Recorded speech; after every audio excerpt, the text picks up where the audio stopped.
Boys is looking like the Harlem Globetrotters out there, man.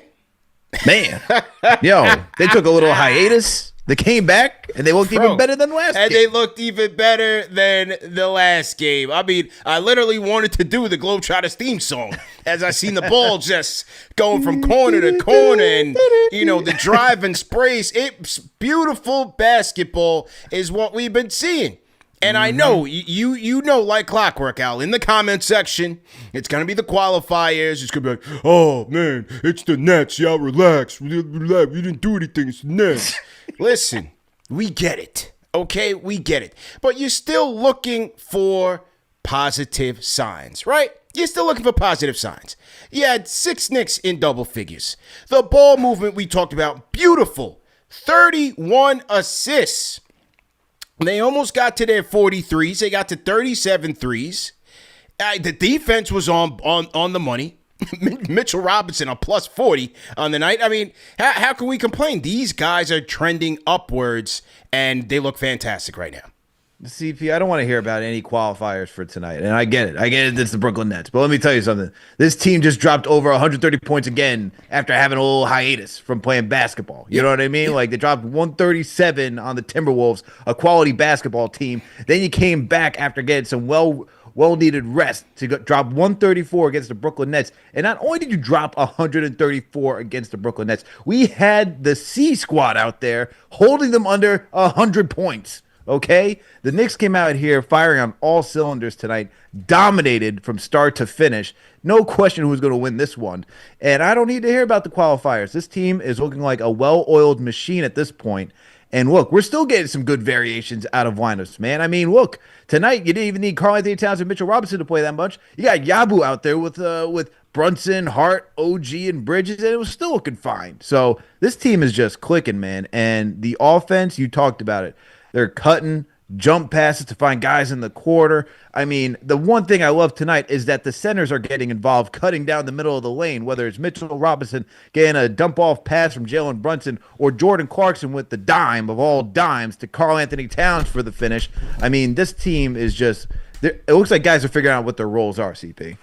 Yeah, when we talked about this offense and reading and reacting, not many plays, but just playing off of each other with the goal of pace and space. And they just look like they're picking things up right now. And Chris Gent met with Alan Hahn at halftime, and he talked about it, the key to that first half, where in the first quarter alone, they shot 7 of 10 from downtown. They shot 65% from the field in the first quarter alone and continued in the second. But Chris Gent talked about it, and you saw it on the court. Their decision-making is on a string. Mm-hmm. There's no more. Well, look, it's still a work in progress. We'll give them that, but it's getting better. You can see it. It is noticeable with this offense. And the drive and sprays that Mike Brown preaches about, you saw that every three-pointer they hit in that first quarter, like the 7 out of the 10, it was all off of, like, nice driving kicks. It was either like a driving kick directly for a 3, or it was like a hockey assist where it was just like the 3 was one pass away. Great job. Great job by them offensively. I thought Jalen did a great job really sparking that. He had 7 assists in this one, but, you know, the wings were diamond. The bench was diamond. Everybody was just moving the ball very well.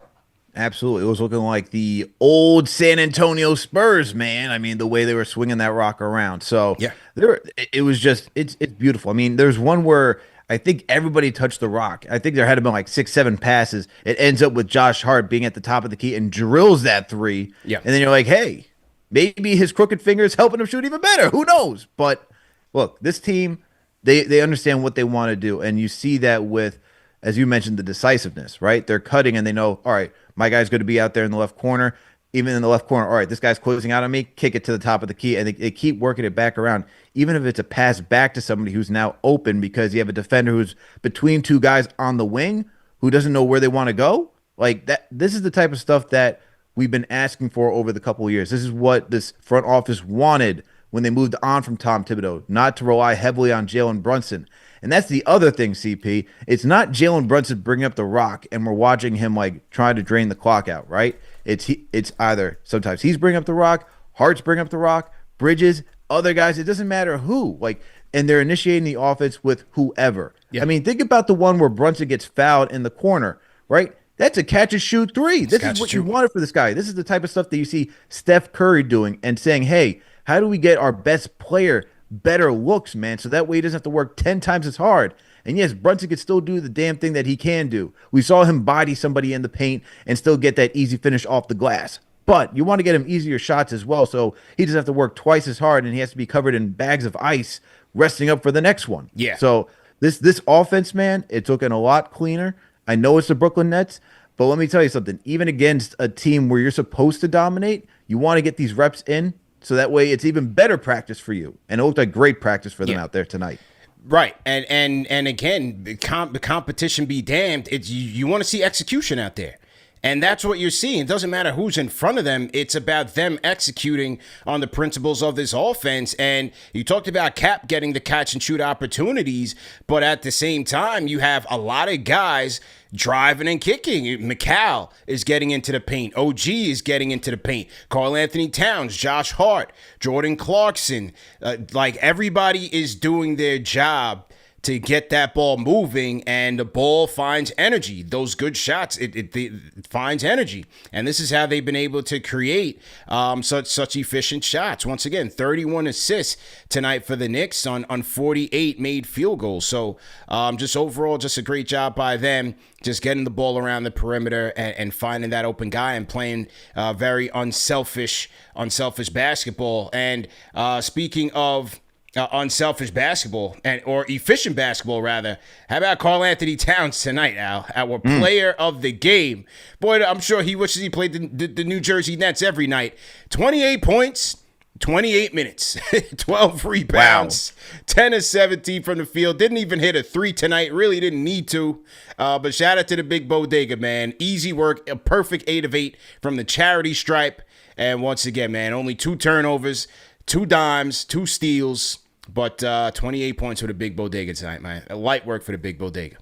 Light work, man. Bodying people. You saw he wanted the foul call on some of these shots as well, but look, he did everything that he needed to do. He was cleaning up around the glass. He was attacking, just cutting down the lane as we're talking about. He was playing. He looks like a guy who was lost in the first couple of games. It looks like he's finding his footing, and that's what I was even saying, that even against a lesser team like the Nets, it gives guys like Karl Anthony Towns an opportunity to work out how Mike Brown wants him operating in the system. And tonight, he did that to the fullest effect. You see this guy just like finishing in the paint, taking on Nick Claxton, getting second chance opportunities, putting it back up there, cleaning up rebounds. It's just stuff that you want to see from Karl Anthony Towns, especially for a guy who, like I just said, was struggling at the beginning of the season, CP. So this not only it's not only good for the Knicks just because he played well tonight, but it's also a confidence booster, right?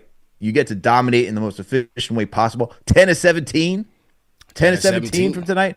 Doing all your work in the paint, bodying people. How do you not build confidence off of that for the next one? And look, the Knicks are still going on that stretch. And when the Knicks play, who else we got next? We got the Grizzlies up next. You know, you're going to have Jared Jackson Jr. Not saying that Cat won't be able to handle that, but you're playing against a better quality center. Yeah. And so, you know, why not go into the next game with more confidence after what you did tonight against Nick Claxton? How you feeling? Good to hear from you, man. Brooklyn pack is kind of mid. It ain't worth it. Trust me. It's got a lot of stems and seeds in that Brooklyn pack, right? Yeah, they're notorious for that, man. They're notorious for that. They're very notorious for that. We're gonna ditch that to the side, if you know what I'm saying. I wouldn't recommend it. No, Negative I would not 100. recommend it. No. Mitch ain't no snitchy. My man Mitch makes this Knicks team so much better. Mitch, he ain't no snitchy. Congratulations to Mitch. Shout him out. He killed it. He was the defensive player of the game, by the way. Yes, sir. So, yes, he was. They actually posted the pictures up. Yeah. And Mike Brown, welcome to getting compared to David Fitzdale. Because someone... So, yeah, they posted a picture of David Fitzdale being down by 30 points, and they compared it with Mike Brown being up more than 30. Yeah, so, ridiculous. Mike Brown, that is your introduction. You're now a Knicks coach. Yeah. That's a tradition among Knicks fans. Exactly, man. How about the ball movement tonight, man? 31 points, 31 assists, 48 made field goals. Ball movement, man. Loved every minute of it. Yeah. Loved every minute of it. Every single minute of it. Yeah. And the reason why I loved it was because if this was Tibbs, we would have seen at least about 50 Jalen Brunson ISO plays or 20 ISO cat plays. Everything is so smoothly now.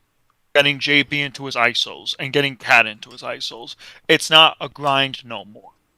Yeah. Well, we'll see. We'll see. We'll see when money time comes. Now it's looking good. We're still in the honeymoon phase. Everything is good. We haven't even gotten to 20 games yet. But so far, you can see the principles of this offense coming together. You could see the intent, what they're trying to do, which looks really good right now. Looks really good right now. I said say give it 15 to 30 games. Okay. And I'll give you the right response. But I'm going to say give it at least 13 to 20 games. Okay. If they keep firing on all cylinders. Yeah. So that's how I feel. It looks like Mike Brown's got the pulse of this team. He's got the players running behind him. And Mike Brown said something very important in the post-game chat. He said, essentially, if you win a game with a lackluster effort, you build bad habits. I want these players playing 48 minutes of basketball. If you win a game with good habits, you will go far in the postseason. My job is to get these players playing 48 minutes of basketball. There we go. And they took care of business against Brooklyn tonight. Took care of business, man. You couldn't be any more happier.